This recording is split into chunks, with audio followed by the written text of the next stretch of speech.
Всем привет! С вами Дана Таро. Добро пожаловать на мой канал, друзья мои. Я очень рада, что вы со мной сегодня на этом сеансе расклада. Ну что ж, давайте погадаем на загаданного вами человека. Просто посидим, выпьем чайку с вами, кофейку, кто что. Проведем время вместе, погадаем, поболтаем, поговорим о жизни. Итак, загадывайте, пожалуйста, своего человека. Представьте его. Я, как всегда, напомню, что лично можно обратиться ко мне в письменном виде в WhatsApp, в Viber, в Telegram по номеру +7 931 406 1666. Для начала проведем сигнификацию вашей связи, ваших отношений. Посмотрим, что между вами произошло, дабы понимать, что этот расклад подходит вам, что вы потоково подключились к человеку. И затем выйдем на разговор с ним. Итак, давайте смотреть, что на данный момент между вами. Карта ухода, восьмерка кубков. Это всегда карта, которая говорит о том, что интерес к отношениям, можно сказать, уже утерян на данный момент, и говорить о каком-то общем будущем на данный момент и не приходится, только потому, что когда-то человек покинул вас, а на данный момент и вы уже не проявляете какого-то рвения, интереса к тому, чтобы отношения с этим человеком продолжать. При этом я вам скажу так, эти отношения, они для вас были поначалу очень вдохновляющие, очень, вы знаете, душевно напитаны чувствами. И по окончании этих отношений вы были полностью опустошены, как будто, вы знаете, то же самое, что купить новую батарейку, и вот со временем эта батарейка садится и больше не дает энергии. И все вокруг перестает работать без этой батарейки. Так вот вы, как та батареечка, которая подпитывала эти отношения, но на какой-то момент, вы знаете, заряд ваш закончился, опустел. Почему? Потому что батареечка всегда подпитывает кого-то, кто-то питается от этой батареечки. Так вот, ваш мужчина, загаданный вами человек, он питался вашей энергией и вас, к сожалению, опустошил. Опустошают обычно поступками, словами, какими-то нехорошими делами однозначно. Здесь не обошлось все-таки без момента, когда солнце было перекрыто холодной луной. И, как говорится, небо ваших отношений, оно потемнело, грозовые тучи надвинулись, и, вы знаете, висели над вашими головами, и вот эти молнии негодования, молнии разочарования, сказанных слов, нехороших поступков, они просто сверкали ярким пламенем. И я вам скажу так, раскаты грома — это как раз такие последствия ваших отношений, когда внутри все бушевало, когда внутри было больно от того, что не получилось, от того, что подпитывали эту связь. Но, к сожалению, не дано было вам быть абсолютно счастливой с этим человеком. Почему?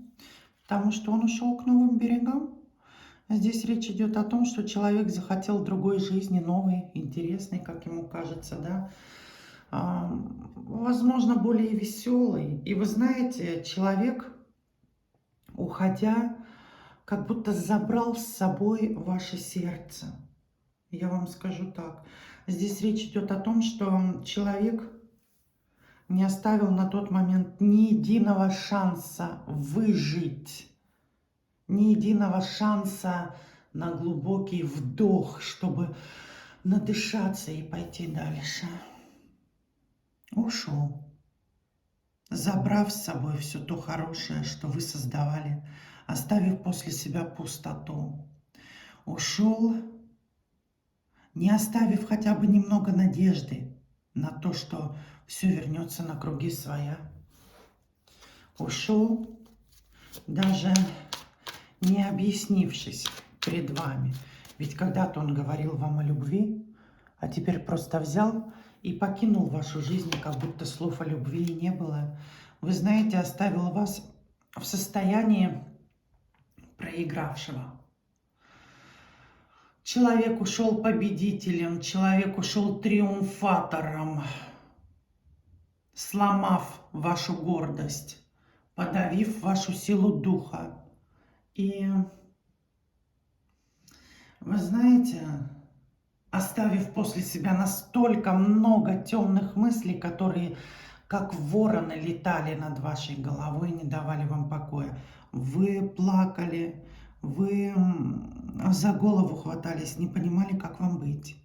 Смотрите, какие темные карты. Но было солнце, начиналось все хорошо, закончилось все, можно сказать, вот этой душевной трагедией, отсутствием надежды.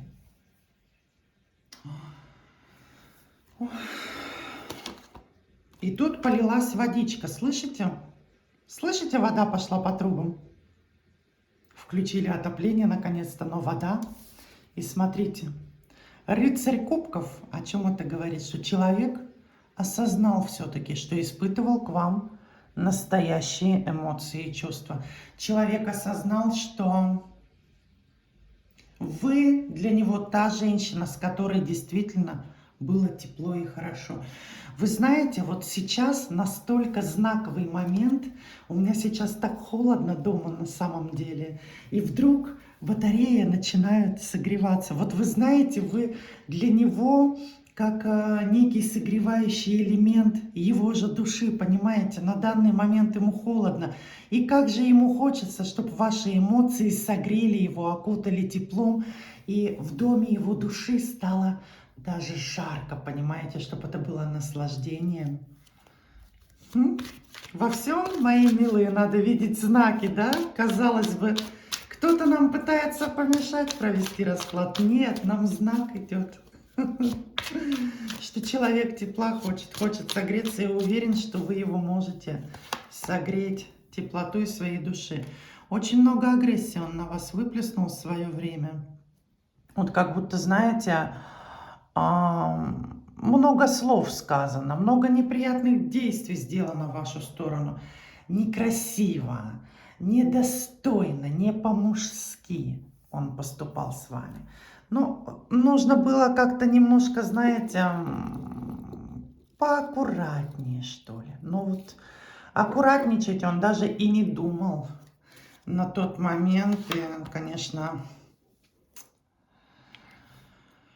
здесь создал, вы знаете, достаточно негативные потоки своими действиями, какие-то бездумные действия, какие-то крайне необдуманные поступки. Сейчас он понимает, что вы тот неиссякаемый ресурс, который вдохновляет, который возрождает, который может воскресить. Вот вы знаете, рядом с вами люди действительно вдохновляются и морально воскресают. Быстрее вылечиваются, когда болеют. Вот если человек простыл, например, да, или чувствует себя плохо, вы своей заботой, вниманием и энергетикой можете вот за считанные дни поднять человека с постели, он будет чувствовать себя хорошо. Вы очень заботливый человек. Вы очень хорошая хозяйка. Еще по девятке пентаклей проигрывается хорошая мама, хорошая жена, очень ресурсная, достаточно обогащенная опытом, знаниями, чувственностью. И, кстати говоря, карты говорят, что вашим ресурсом он в последнее время пользовался нагло, беспринципно. То есть понимал, что ваши отношения по факту для него зашли в тупик, что он хочет чего-то большего, но так как большего он не мог для себя найти на какой-то момент, он пользовался вашим ресурсом и понимал, что до тех пор, пока что-то лучшее не придет в его жизнь, или он за хвост удачу не схватит, как ему казалось, можно побыть и с вами. на какой-то момент он присытился, на какой-то момент он, как ему казалось, да, нашел для себя что-то лучшее. Это вообще тот мужчина, который считает, что вокруг него может быть много женщин. Эти женщины, они готовы ради него на жертвы, на поступки. Женщины готовы себя отдавать ему. Вот у него очень, вы знаете, такое высокое самомнение. Он себя считает мужчиной лучшим на земле. По крайней мере, если он будет тягаться с теми, кто его уровня и уровня социального, я имею в виду, да, это его общение, его знакомые, вот это окружение, где он живет, он считает себя королем. Все остальные для него вот как будто подданные, что ли, понимаете? У него и к вам было такое отношение, он на первом месте, вы на втором, это однозначно, я в этом уверена. Давайте с ним поговорим, посмотрим, что он интересного-то расскажет сегодня. Что у него там происходит на данный момент. О, посмотрите, на данный момент. Вот, кстати говоря, человек находится в крайне тяжелых, в крайне негативных энергиях. Карта «Тройка мечей» всегда говорит о разбитом сердце человека. Но, вы знаете, здесь нужно сделать оговорочку. Разбитое сердце может быть только у того, у кого это сердце есть, да, не как орган физического тела, а именно как тот орган, который чувствует, который любит, который бьется в такт чувственности, эмоциональности с кем-то. У него гранитный камушек в груди, я вам скажу. Нет там сердца, там камень на данный момент. Но человек как будто оживает через страдания, через боль, через отчаяние, как будто вот этот камушек в груди начинает оживать и биться. Это, знаете, мне напоминает историю, я не помню сказку, Кай. Вот ему какая-то льдинка куда-то попала в глаз вроде или куда-то, я не знаю эту сказку, к сожалению, не помню. И вот этот Кай, он по отношению к Герде, да, стал холоден к своей сестре, как-то беспринципен, нехорошо себя вел. Так вот здесь то же самое, понимаете? Если его сердце оттает, то человек, возможно, очнется вот от этого глубокого сна безразличия, понимаете, ко всему окружающему, кроме себя. Двойка жезлов. На данный момент человек стоит перед выбором, и у него происходит противостояние с кем-то, какая-то ругань, какой-то скандал. При этом он пытается добиться какой-то правды, но его окунают в ложь. Вот такое ощущение, что он на данный момент с кем-то настолько сильно выясняет отношения, что это может стать сводкой новостей, в конце концов. В таких состояниях люди, выясняющие отношения, способны на все, что угодно, я вам скажу. Однозначно.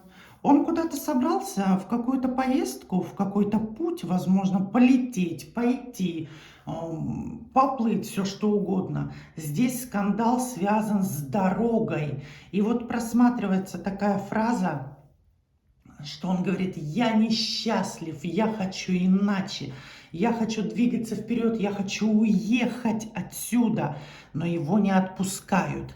Ему внушают, что здесь лучше, чем где-то еще, здесь лучше, чем было раньше. И вот это противостояние, это, вы знаете, мне напоминает сцену, когда люди друг друга дергают, толкают, оскорбляют, но каждый пытается добиться своей правды и не может. Вот очень сложно сейчас. Это в отношениях у него с женщиной однозначно. Она ему внушает, что ты здесь счастлив. Никто тебя не сделает счастливее. Нигде ты не будешь чувствовать себя лучше. А он ей говорит: нет, я не хочу быть с тобой. Я хочу быть счастливым, он кричит ей в ответ, понимаете? И вот это противостояние добра и зла приведет к не очень хорошим последствиям, потому что тучи сгущаются над головами спорящих. С ним женщина находится рядом. Давайте посмотрим, что за женщина такая интересная. Женщина, которая вкладывается в эти отношения сама. И притом вкладывается, либо, я вам скажу так, материально, потому что пентакли это деньги, либо она вкладывается тем, что у нее есть там жилье, квартира, дом, машина, что-то вот как будто пытается мужчину взять материальными благами. Очень женщина, я вам скажу, непростая. Женщина, которая не прочь и поколдовать, не прочь и что-то в чай, какие-то жидкости подмешать, да, что-то нашептать. А в конце концов, я вам, милые мои, скажу, многие считают, что можно проводить манипуляции, например, с вином, да, когда что-то нашептывается. Можно проводить манипуляции с какими-то алкогольными другими напитками, но редко кто, очень редко обращает внимание на такой момент. Вот смотрите, женщина пригласила мужчину и попросила его помочь ей отремонтировать кран, например, да? И говорит: ну покушай, посиди, чего ты торопишься, давай хоть поешь, я тебе денежку сейчас принесу, покушай супчику со сметанкой. Наливает ему этот суп, ставит на стол, мужчина кушает суп со сметаной, как вкусно, какой шикарный борщ или щи, что-то, да? И потом понимает, что его начинает тянуть к этой женщине. А потому что на этот суп нашептали, а потому что в этот суп кое-что добавили. И я даже знаю, что женщина может добавить в суп при варке, и это будет не суп. Это будет определенное зелье. Помните сказки, когда ведьма в котле варила зелье и потом разливала его по баночкам и давала кому-то, да, для определенных манипуляций? Но почему вы не думаете, что можно сварить суп так же? Редко кто обладает этими знаниями, но те, кто эти знания покупают или получают, в конечном счете могут мужчину очень к себе привязать. И вот эта женщина, она может эти знания иметь определенного рода, не настолько глубокие, но поверхностно, чтобы привязать к себе мужчину, это однозначно. И привязала-то она его именно тем, что имеет, не духовными какими-то узами, не душевными нитями, а именно пентакливостью, приземленностью. Пентакль – это земля, а земля взращивает что? Овощи, а из овощей что можно сделать? Что-то очень вкусное, что соблазнит мужчину. Как есть поговорка, женщины любят ушами, мужчины как-то не только глазами, а вот как будто едой-то можно мужчину так к себе привязать. Но это не просто так. Но смотрите, мужчина здесь чувствует себя крайне одиноким. И вот это одиночество на него давит. Он как будто потерял путеводную звезду, которая может вывести его из состояния потерянности. Очень мрачное состояние. Почему? Потому что эта женщина на него воздействует. Она пытается создать иллюзию семьи, иллюзию отношений, иллюзию того, что они счастливы. Но он-то понимает, что он себя чувствует дискомфортно в данной ситуации. И поэтому выяснение отношений приобретают очень тяжелый характер. Вспомните, да, когда люди начинают выяснять отношения, и это все заканчивается именно, да, такими неприятными моментами. Очень долгое время у них творится беспорядок в жизни. Однозначно. Беспорядок. А все потому, что он преследовал в ней меркантильную цель. То есть здесь отношения с его стороны построены на меркантильности. Попользоваться ею хотел. Попользуюсь, поиграюсь и опять же найду что-то лучшее. Понимаете, здесь повторяется история какая? Вот он вашим ресурсом питался. И как ему показалось, он нашел еще больший ресурс в этой женщине. Но она не глупа, она тоже провела определенного рода, ну, можно сказать, даже и психологические манипуляции. Почему нет? Верховная жрица, она умеет окрутить мужчину. Через постель его взяла, понимаете? Даже этим. И он подумал, что здесь, как говорится, жемчуг покрупней, алмазы поблестящие, да, то есть, как бы это сказать, более блестящие, более граненые, более дорогие, понимаете? Ему же было мало того, что вы давали. Он же, как говорят, зажрался, да? Ему захотелось большего, и вот оно, казалось бы, большее. Вот здесь отношения начались на меркантильности, на отсутствии чувств. Посмотрите, он к ней был холоден, абсолютно. Пентакливость это еще говорит об физическом аспекте, то есть действительно постель, страсть, вот этот момент, да, когда тела как будто получают удовольствие, но душевности-то здесь нет вообще, то есть любви не было изначально. Вот поэтому все его здесь привело к этим страданиям. Из-за страданий у него начинается состояние нервозное, состояние раздраженное. И впоследствии получается так, что человек вспоминает свое прошлое, то, как о нем заботились, то, что он действительно чувствовал когда-то. И вот это прошлое мешает ему жить настоящим, тем, что он на данный момент имеет, благодаря себе и своим поступкам. Он начинает хвататься за голову, агрессировать, происходят скандалы, а все от того, что прошлое он так и не может отпустить. А прошлое его – это вы. Вот так. Давайте достанем финальную карту расклада, посмотрим, что скажет нам Таро под финал. Он вырвется. Он вырвется из этой ситуации, он сможет победить в первую очередь и самого себя, и всю ту тьму, которая его окружает. Единственное, что ему не хватает стимула, понимаете? Стимула от человека, который будет его правильно направлять. Вот это единственный такой минус, который притормаживает его в движении вперед.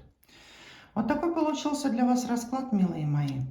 Я вам желаю всего самого наилучшего. Будьте по-настоящему счастливы. Увидимся с вами на следующем раскладе. Всех обнимаю и всем пока-пока.